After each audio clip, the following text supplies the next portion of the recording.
بسم الله الرحمن الرحيم والفجر وليال عشر والشفع والوتر والليل إذا يسر هل في ذلك قسم لذي حجر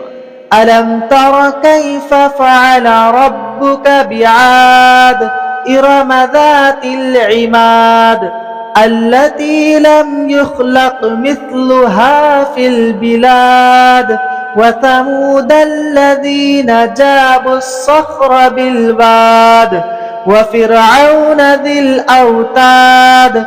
الذين طغوا في البلاد فأكثروا فيها الفساد فصب عليهم ربك صوت عذاب إن ربك لبالمرصاد فأما الإنسان إذا ما ابتلاه ربه فأكرمه ونعمه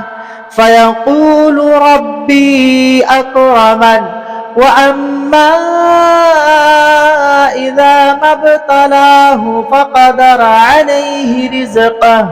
فيقول ربي أهانن كلا بل لا تكرمون اليتيم ولا تحاضون على طعام المسكين وتأكلون التراث أكلا لما وتحبون المال حبا جما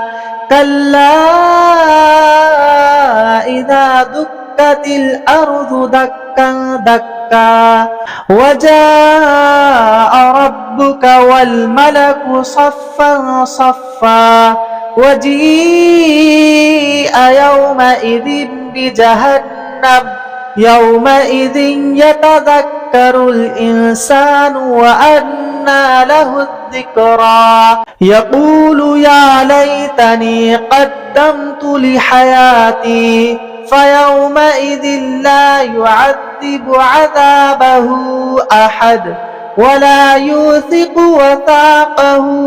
أحد يا أيتها النفس المطمئنة